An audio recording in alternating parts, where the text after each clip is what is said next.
Hello there, this is our W book for the week. It's also our science book, and it is called Wiggly Worms at Work. Wiggly Worms at Work, and it's by another W, Wendy. And Wendy did the words, and the illustrations or the pictures are by Steve.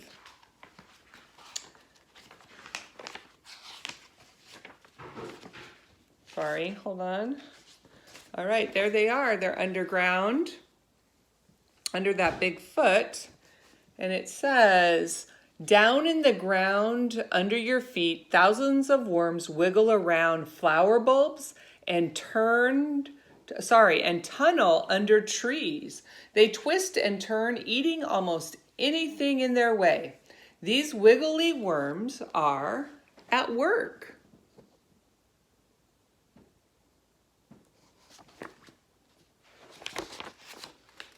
Farmers plow their fields to loosen the soil. Soil's another word for dirt, so they loosen the soil. Crumbly soil lets the roots of the flowers and the plants spread out and grow better. So worms also loosen the soil as they wiggle along. They are called nature's plows. As worms twist and turn, they push aside loose soil. This creates a tunnel. As air flows along these tunnels and rainwater can trickle down into the tunnels. And then the roots of plants drink up this rainwater that's in the tunnels. Moist or wet ground helps plants grow better. So there's a man plowing, but the worms kind of plow for us too, especially in small gardens like at your house or at school. The worms are working to allow water to move around underneath. Worms tunnel in hard-packed soil by swallowing it. So they actually eat the dirt and swallow it. The soil goes in the worm's mouth and slides into the crop. And the crop of a worm is like the stomach. Then it passes down to the gizzard. See that?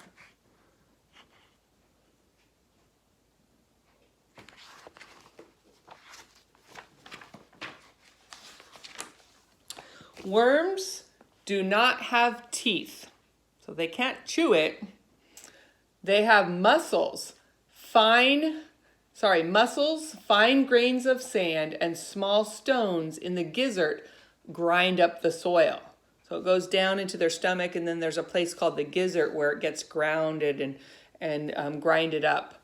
And worms digest leaves and plants, bits that are found in the soil, just as you digest a salad. So the worms are eating that the little pieces in the soil. What's left passes through the worm's body and comes out its tail in the form of a pellet. So it's kind of like worm poop, but they don't call it poop, they call it castings. So what comes out is a casting, or what was in the stomach that he ate. These castings make good plant food. They help fruits and vegetables grow bigger and better. So the castings are like fertilizer that helps our plants grow. So a lot of people put lots of worms in their flower beds. You can kind of see the castings. Sometimes worms crawl above ground. When they tunnel back down into the ground, they pull dead leaves and plants down with them. These plants make the soil better as they rot. So as it dries up, it makes the soil better. Seeds come down too. So seeds and pieces of plants go down into the tunnels. And some of these seeds send out new roots, and seedlings begin to sprout. Worms help new plants begin to sprout. You can kind of see what happened here. As he goes down, he brings little seeds And then a new plant will form from the old leaves or seeds.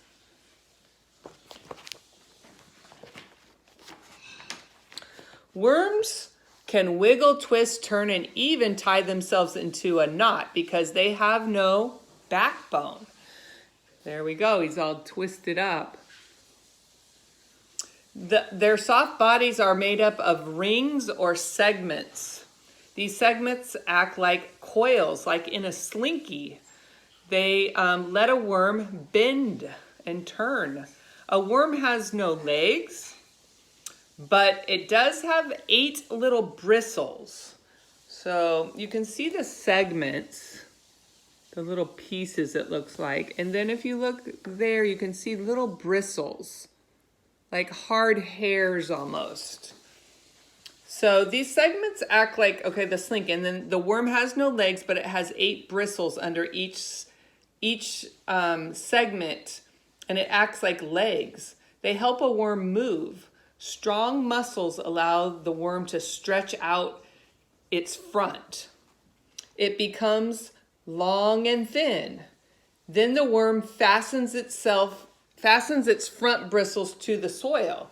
And then the back legs kind of come up. It's kind of like a slinky. The front goes out and then the back kind of slinks up.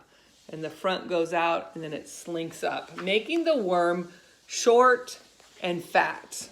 So it kind of scrunches short and fat and then it stretches long and thin as it's moving. Uh-oh. That's who they have to watch out for, right?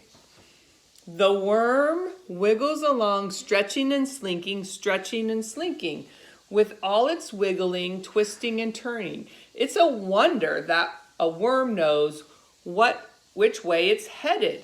It has no eyes, it has no nose, it has no ears, and it hardly has a brain. But a worm knows what's happening nearby. It kind of feels vibrations on the ground, and it senses when a bird is around. Quickly, the worm slips down into its burrow or tunnel, hiding in the only way it can protect himself from enemies. Worms also hide from the sun. They must have damp soil, kind of wet. So when you're looking for one today, you're going to have to find the wettest, dampest places, like under a big rock or a big log somewhere, or in a shaded area. Okay, so they must have damp soil since they breathe air through their skin. So they don't have a nose, remember, so they're breathing air in through their skin. In the hot sun, their skin shrinks up and they can't breathe and they can die. So that's why you see them coming out in the rain all over school. And then when there's no rain, they're hiding. The water kind of brings them out. Sometimes worms crawl to the surface to find food. They select dead and decaying plants to drag back into their burrows. These plants have bacteria the worm eats. Healthy plants do not. So worms pick leaves and with pointed ends rather than round ones. Hey, I didn't even know that. So worms like pointed ends rather than round-ended leaves. No one knows why. Worms also eat fungus and mold. They slurp the hair-like stretches of mold the same way you might slurp strands of spaghetti. So they like the pointed leaves. And then those are some more castings. All right, worms eat at the entrance. They don't have a big brain, but they kind of have some smart ideas. They eat at the entrance of their burrows. Then each worm covers any leftover plants up with their poo or their castings. This pile of worm castings is called, so this big pile is called midden. It hides the top of the worm's burrow or house and acts like a door to keep out bad weather and rain. So they do figure out how to live, right? Even with a small brain, they do some smart things. In the spring, before the weather warms, worms wiggle to the surface to find a mate. Worms are different from most other animals. Each worm is both male and female, but each one still needs a mate. And after mating, each worm crawls back into its burrow. So they kind of connect to have babies, and then they go back to their own house or their own burrow. When the weather cools, a ring-like cocoon, so kind of like the silkworm, you can see this cocoon right here. A ring-like cocoon inches forward on the worm's body just as a ring on your finger would inch up if you moved it. The cocoon passes over the openings in the worm's body. Up to 30 eggs slip out and go into the cocoon. So there's little eggs inside that cocoon. In a few minutes, the cocoon slips off the worm's head, just as the ring would slip off your finger. The end of the cocoon closes, and inside the cocoon are the eggs. And there they are. So, in about 3 weeks, the eggs will hatch. Out of about 30 eggs, just about 3 or 4 wormlets will emerge from the cocoon. They look like tiny pieces of thread, less than an inch big, but they are fully developed worms and they live completely on their own without a mommy or daddy. They do not need a parent for help. The wormlets inch along, finding bits of dead plants to eat, dragging them into their tunnels and covering up any leftovers with their castings. They wiggle underground, loosening the soil and making tunnels. Even tiny wormlets help our soil. So it's great to have worms in our soil. These babies grow fast. In about 6 weeks, they become adults. In winter, the soil near the surface gets freezing. The worms plug up their tunnels and move down deeper into the soil to stay warm until springtime. And then they wiggle back up their tunnels, twisting and turning until they're right under our feet again. Vegetables and flowers grow better. Trees grow bigger. Grass grows greener because there are thousands of wiggly worms at work. And that's all. So your adventure today is to find a worm. I hope you can find one. Look for some wet areas with big rocks and turn the rock over and look. And then you need to find this paper in your bag. And you actually cut it along the middle. And you see these sections? Those are the segments of the worm. I did mine. This is my big worm. And so it's a long book, and it says The Earthworm by Miss Tina, and I want you to do yours and then show me like you have been on a video. So the adult earthworm's body is made up of many segments.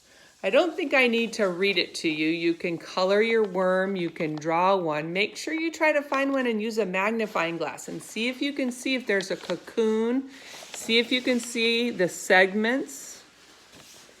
All right, you draw your picture. Then you have to answer these questions.